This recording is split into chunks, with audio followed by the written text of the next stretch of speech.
OCG Metagame Report 2026 January.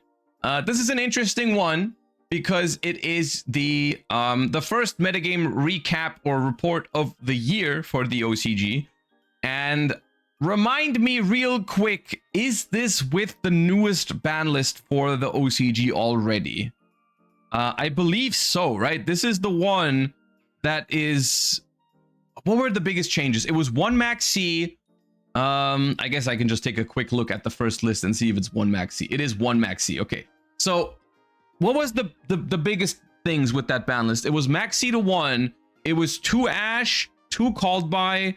It's 1 Snatchy. What else? Pre-Prep to 1. Mululu to 1. Yeah. Oh, Moon. They got rid of Moon. Okay. All right. So we can see from the overall spread that pure Mitsurugi, or at least Mitsurugi variations, as we can see down here, 18 Mitsurugi, 13.1%. The data set is not the biggest because it's just, I think it's just compiling the data from one weekend. And the ban list, I think, has already only been out for 1 week, but still. Pure Mitsurugi seems to be doing well. We have 11 Mitsurugi, 2 Fallen Mitsurugi, which seems to also incorporate the new Albaz support. Fiendsmith Mitsurugi, 2 Ryziel Mitsurugi, 1 Fiendsmith Necros Mitsurugi, base individual. But yeah. And then Draco Tail still second biggest force. I mean, I'm gonna be honest with you, and everyone who is watching this channel somewhat regularly knows exactly what I'm about to say. What's happening to Draco Tail in the OCG right now is a damn shame. Because basically it's exactly the same thing that happened to Vanquish Soul in the TCG, which is that the deck was out, the deck was fine, the deck was meta, and then we release some other engine that just goes into the deck and makes it combo slop. And then instead of hitting those cards that are responsible for making the deck too powerful, we're hitting the original archetype that people like. Which in this case, in Vanquish Soul's case, it was the K9 cards that made Vanquish Soul into like way too broken of a deck, and then we hit Raisin and Stake Your Soul for it. In Draco Tail's case, the cards in question are Spenta and the Albaz support. So people have started playing Draco Tail, Albaz, Spenta, Magistus, whatever, and instead of making a Draco Tail end board with, like, I don't know, seals and trap cards, people are making Savage and whatever the Albaz support adds on top of it. Like, you get all the Draco Tail cards, you get Savage on top of it, you get like the Fallen and the Virtuous and Mirror Jade or whatever it is that you get from all the combo pieces. And now they're hitting Draco Tail cards. They're hitting Ketu. They hit what did they hit? They hit Ketu to 1 and Mululu to 1. And so now pure Draco Tail is basically dead, and you have to play the new cards to even make it work, but it still works at least, I guess.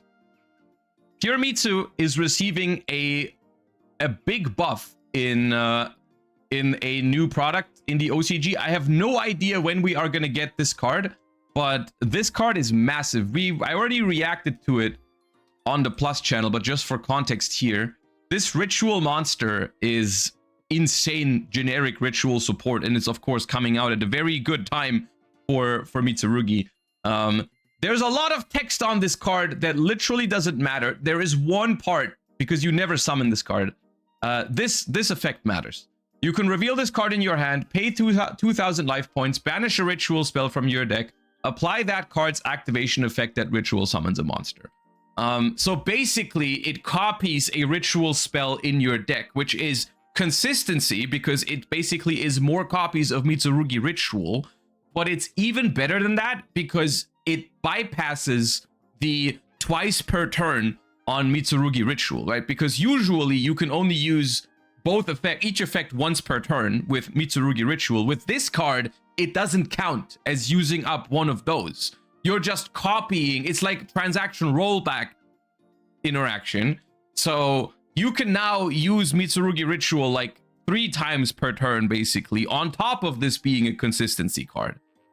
So this card is insane for pure Mitsurugi. It could even be used in other versions of Mitsurugi, but like people are not gonna like the fact that this is gonna make Mitsurugi even stronger. Once again, I'm happy to see that at least it's pure Mitsurugi here, but this card is really, really good. The card is tailor-made for Mitsurugi almost. I mean, it's a good card for basically any ritual strategy, but for Mitsurugi in particular, because Mitsurugi is basically, pure Mitsurugi is struggling with some of these things, right? This is consistency, which is something that pure Mitsurugi is worried about. This is also sealing because it allows you to basically have an additional push, right? It's an additional ritual summon per turn, which increases the ceiling on your pure Mitsurugi deck, which is something that people were worried about with pure Mitsu sometimes, you know, like, do I have enough, like, is my deck strong enough, and so on and so forth. So it's like, yeah, it's a perfect card for Mitsurugi. So I'm not too shocked to see pure Mitsurugi rise to the top in the OCG. And I'm gonna say it right now. This card is broken, but this deck, as a top tier deck in the format, I'll take it. This pure Mitsurugi is fine. This card is really strong. And then we've got Draco Tail, which is, at least it's not using Spenta in this version. How many are playing Megistus? 13 branded Draco Tail, 2... Okay, it's just 2 people playing Megistus, mostly branded. So they got 1 branded Fusion, 1 Fallen at the Virtuous. They play Cartesia, Ecclesia, Albaz, Albion, and 2 of the new Fallen. I've seen people play 3 of the new Albaz and no OG Albaz. I'm not sure what exactly you miss out on. I mean, having 1 Albaz in your deck, I guess, will make some lines stronger because you can like sanctifier it on your opponent's turn. 2-1 is better going second and into Fuva. Yeah, it's like it's like you want to use the Albaz as an interruption on the opponent's turn, I suppose. At the same time, I can also understand wanting to like play 3 of the good card and not 2 of the good card and 1 of the brick. But I guess that's something that we need to test when, like, this is definitely something I need to look into in the upcoming weeks. We're probably gonna have a stream like next week where we look into Burst Protocol in more detail, because I want to start preparing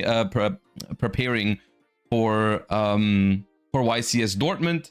And I do think, as things are looking right now, I think branded Draco Tail or Draco Tail in general is something that I really I might just play that at YCS Dortmund. Yeah, I guess, like, if this deck doesn't draw any of the Albaz cards, it still plays like a normal Draco Tail deck, I suppose. Do you have a way to bridge into the Albaz stuff from Draco Tail? I don't think so, right? Like, you have to draw the Albaz cards to do the Albaz thing, right? Is no Mirror Jade standard? I would say yes. It's also kind of like this in Master Duel. Not everyone is playing Mirror Jade anymore, because it's usually more like you make Sanctifier most of the time anyways. Maybe some people are still playing it. Berserker of the Tenny, I'm not sure what that's for. It might have some uses. Mirror Jade is a lot better with Verte. That's a good point, actually. Yeah, that's fair enough. If you play Verte, which a lot of people are doing, then you might want to play it. Yeah. Sky Strike. Wait, Sky Striker? Dude, I missed that. Sky Striker is 3rd place. Let's go. But what do you guys? What do you mean? What do you mean they have less copies of Max C and people aren't immediately playing like the most broken Danger FTK in the world? I thought Max C was the only thing preventing people from playing Danger FTK. Is there any crazy technology here? I don't think so. It's just Sky Striker. Wait, Vanquish Soul? How many? Wait, they got 1 Raisin, but they have 3 Stake. Okay. There's a lack of fire attributes. Many players are running a small rescue. Oh, there's no Radiant Typhoon list here, unfortunately, but we can check the previous thingy. Why is OCG looking good? I was about to say the exact same thing. I was having trouble to formulate my thought. I mean, I've stated my feelings about the way that Draco Tail is headed, but sure, this deck still, in the grand scheme of things, even though I did complain about it a few minutes ago of the direction that this deck is headed, in the grand scheme of things, I still really like the Draco Tail deck. I don't like that the deck is getting an increased ceiling, because I think the deck was fine the way it is, but I still, you know, the Albaz version isn't slop, to be honest. Maybe that's fair enough. Maybe I was too quick, like, because the last time I remember looking at a list that was playing both, like Spenta and Albaz, and I really hate Spenta. the Elbaz maybe is fine. And I'm glad that that's at least looks like the more popular version, the one that doesn't play both. So, yeah. I mean, yeah, in a lot of ways, this is, I mean, pure Mitsu, pure, like, branded Draco Tail, pure Striker, Vanquish Soul is K9. Where's the, I wanted to see the Yummy deck. But OCG, like, guess what, guys? The OCG got a good ban list, and the format is looking better now? There's no way.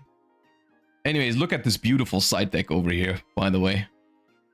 Shifter, 3 Lancia, 3 Droll, 3 D-Barrier, and Red Reboot, bro. It's got 11... It's got 11 Floodgates, 2 Hand Trap Negates, and 2 Perulias. Bro, the thing that happens when you look at a Yu-Gi-Oh deck and you feel like, yeah, this is healthy, and then you scroll down to the side deck and it's absolute freaking troll despair, man. Absolute freaking troll despair. Bro, this one at least only has 4 Floodgates, I guess. But yeah, the Striker one is not that much better. 1, 2, 3, 4, 5, 6, 7, 8, 9 Floodgates in this one. Awesome. Maybe we should delete side deck. Well, look, in the grand scheme of things, it's either delete the side deck or delete these cards, man. I'm trying to find a Yummy list. Okay, there's still 4 pure Yummy decks with 1 Snatchy. How does that work? Whereas Malice, is it finally dead? No, it's here. It's the 4.4. I mean, what did they lose in Malice? This was one of the links. Hold up. Malice lost Splash Mage and Red Ransom. Yeah. Okay, wait. I think I found one of the Yummy lists. Enhance. Dude, the crossout saying no will never not be funny and sad at the same time. Like, I go through so much. There's so many feelings happening inside me when I see that artwork. So much is happening. I want to laugh at it, but I also think it's so sad that they embrace that. Well, okay. Millennium Yummy. So we're just ignoring the fact that Snatchy's at 1. We're just playing the deck and don't care. What is this? Zombie Vampire? Yeah, Zombie Vampire, Gravity Controller. This is going to be in Master Duel 100%. Yeah, for some reason, people really love Millennium in Master Duel as well. I can see it, but I don't know why. Maybe it's just, oh, Max C is at 1 now. There's less punishes for Millennium. Let me play Millennium. I could see that, maybe. There's a Galatea Eye. I think that is Galatea Eye. Why is there Galatea Eye? What is the material for Galatea Eye? Is it level 4 or lower machine? Oh, wait, that's Dingirsu. Oh, it's not Zombie Vampire. Wait, it's not Zombie Vampire? Yeah, you can't see. Hold up. The extra deck has no Zombie Vampire. That's Dingirsu. I just assumed that it was Zombie Vampire. Interesting. So Millennium going first. It's not even combo, is it? Am I tripping? Can't you Camellia for drones? Okay, hold up. So you get 2 level 8 bodies and a level 6 body. You make Dingirsu, you make Galatea Eye, you make a Link 2 with Galatea Eye and the level 6 body, which is Camellia. Then Camellia sends Engage. Then Camellia goes into Kagari, adds back Engage. Engage for Hornet Drones.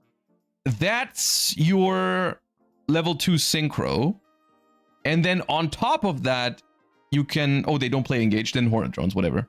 And then you still get the Galatea Eye body back later, right? Okay, sure. So one of the Millennium cards is a level 2 Synchro and a Link 1.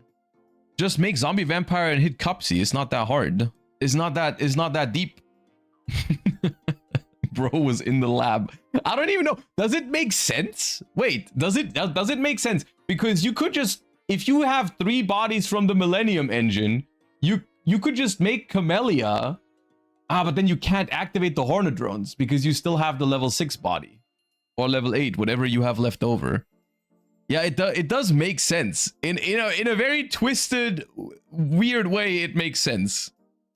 Yeah, I don't think it's better because I don't feel like this is something you need to do in Yami, because I feel like the deck is completely fine in terms of number. Like, I would just rather just activate Piri Rise map. Just don't summon the third body. Oh yeah, you could just not summon it yet. That's fair. I think it's honestly not that bad. It's not that bad. No, for sure not. We're not in the realm of we're deciding whether this is good or bad. We're in the realm of deciding whether it's optimal.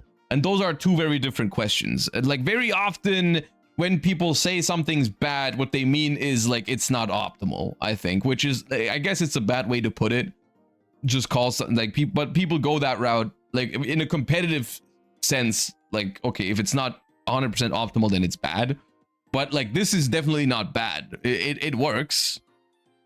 But I would, if I'm spending 4,000 life points, then I would rather activate Piri Rise map, because this also disables Dominus Purge. I'm just now realizing they're not playing Dominus Purge, because this needs you to activate dark effects in the extra deck and Kagari and stuff like that. Like, there's a lot of like liabilities with that. Also, like, you could just be playing engages, because they're not playing engage in this version. They're just playing the Hornet drones. So I don't, it's just a fancy way. It's like, it's good going second because the Dingirsu actually matters, I guess, right? I'd rather use a Millennium going second than a Rise map. That's fair. Yeah, no, that's fair enough. Going second, this is better for sure. Yeah, maybe that's the reason. Maybe it's just, it might just literally be like, oh hey, a lot of things aligned. We got less Maxi, making the Millennium engine better. We've got less Snatchy, making some room in the extra deck. And we've got just an engine that's strong in general going second. So maybe that's just what they were trying to do. But yeah, I mean, it's interesting for sure. It's interesting technology. Yeah, this is more like something I would be expecting. At the same time, like, what, dude, one Snatchy is hard to imagine for me. One Snatchy really is hard to imagine for me. It might also just be a matter of maybe like a standard one card combo just isn't that good anymore now with Snatchy at 1. Because what do you do? Like, you have Cookie, right? Let's say you have Cookie. What do? You normal summon Cookie. You have to make Snatchy. You get Minion revive Cookie. Make Cupsy Yamiway, search Cupsy and Marshmallow, discard another card, special Cupsy, search Surprise, and then you cannot turn your level 2 Synchro into another Snatchy because your Snatchy is gone. So what is that combo even from that point? You would have to activate Surprise to revive one. You would make Link Karibo, I guess, in order to make... Which one is the one that revives 2? Lollipo. Lollipo Yamiway. Revive 2. You can throw an elf in there in Master Duel, but it's not Master Duel. And I guess you just start synchro climbing in this version then, because Cupid Pitch, make Savage, search Corridor, make Colossus, a lot of awesome stuff. How do you get a card banished to make Colossus? Do you self SP? Probably, right? Oh, Sorrow Cat. Yeah, that gets banished, right? Yeah, that's awesome, isn't it? That's awesome. So this just makes Herald, Savage, and Colossus. Nice.